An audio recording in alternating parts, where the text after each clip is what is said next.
नहमदुहु व नसल्ली अला रसूलिल करीम अम्मा बाद।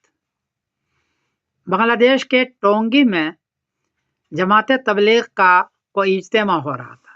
दूसरी जमात भी आ गई और आपस में ज़बरदस्त झगड़ा हो गया। तो लोगों ने पूछा है कि इसका हल क्या है। जवाबन हक अर्ज यह है कि पहली बात इसको याद रखें कि एक जमात वाला अगर कहीं इज्तिमा कर रहा है तो कोरा डाल लें, जिसका कोरा में निकले वो करे।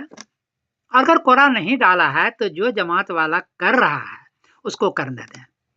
आप वहां 1 महीने तक उस जगह पर भी न करें और 1 महीने तक उस एरिया ही में आप इज्तिमा न करें, क्योंकि आप इज्तिमा करने का मतलब कि भाई मेरी साख वहां बैठ जाए या हम अपना काम कर लें। भाई साख नहीं बैठ रहा है, उससे तो दोनों जमातों का भद हो रही है, दोनों जमातों को लोग बुरा कह रहे हैं। साख कहाँ बैठ रही है आपकी? इसलिए पहली बात यह है कि जो जमात वाला कहीं काम कर रहा है, इज्तिमा कर रहा है, तो उस एरिया में या उस जगह पर 1 महीने तक आप इज्तिमा न करें। ये पहली भी मेरी राय, वरना इंतशार होगा, इख्तलाफ होगा, झगड़ा होगा। दूसरी बात यह है कि जिस मस्जिद में आपको जाने की इजाज़त नहीं है, आप न जाएं वहाँ जाकर के इंतशार और झगड़ा होता है, इख्तलाफ और बढ़ रहा है, आप न जाएं। जाने की इजाज़त हो तो जाए।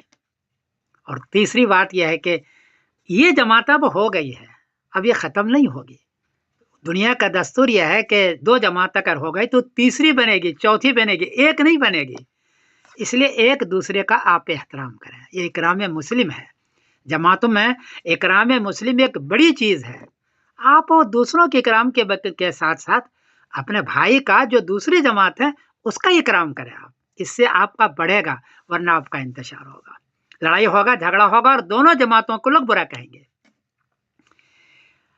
बुजुर्गों को चाहिए, दोनों के बुजुर्गों का, के अपनी हिदायत में इसका जिक्र करें, बल्कि इसकी ताकीद करें। और चौथी बात यह है कि कोई बात अगर कहनी हो तो पहले देखें कि आयत है या हदीस है या कौल सहाबी है, कौल ताबी है, वो पहले तलाश करें, तलाश करके अपने बयानात में करें। और वो अगर आयत जिहाद का है तो बताएं कि जिहाद की आयत है। अगर वो आयत है आपके जमात में निकलने का तो बताएं कि जमात में निकलने का है। लेकिन अगर जमात में निकलने की वो आयत नहीं है, जिहाद की आयत है, तो आप उसको जमात के निकलने पर चश्मा न करें। मैं देख रहा हूँ कि उलमा में इससे बड़ा इंतशार होता है, आप कहे उलमा में कोई इंतशार में डाल रहे हैं। और पांचवी बात यह है कि कोई इज्तिमाई फतवा है हमारे बुजुर्गों का, उसके खिलाफ आप फतवा न दें, उसके खिलाफ अपनी राय पेश न करें, उसके खिलाफ आप कोई ऐसी बात न कहें कि लोग आपके उलमा को तशवीश हो जाए, इसका ख्याल रखें आप। और पांचवी बात यह है कि अपने बयानों के अंदर मकातिब का, मदारिस का, खानकाहों का, इनका बड़ा रोल रहा है तबलीग करने में, इसको लेके चलें, उसकी भी तारीफ करें कि वो भी हैं, हम भी हैं।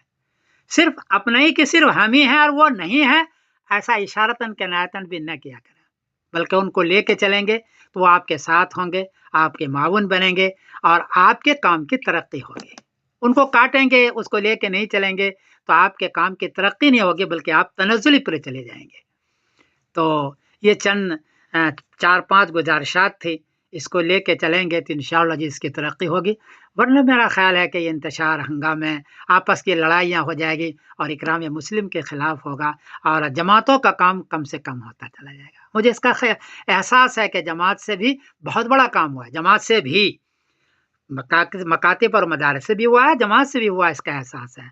लेकिन आपस के इंतशार से इस वक्त ये परेशानियों का बाइस बाज़ मरतबा हो जाता है। मेरी गुजारिश है कि आप इस पर अमल करें और कोई गलती हुई तो मुझको माफ़ करें, इसलिए कि मैं इसमें इतना माहिर नहीं हूँ, ये तो बुजुर्ग ही ज़्यादा जानते हैं। मैं समीरुद्दीन कासिमी बोल रहा हूँ मैनचेस्टर इंग्लैंड से। अस्सलाम वालेकुम व रहमतुल्लाहि व बरकातहू।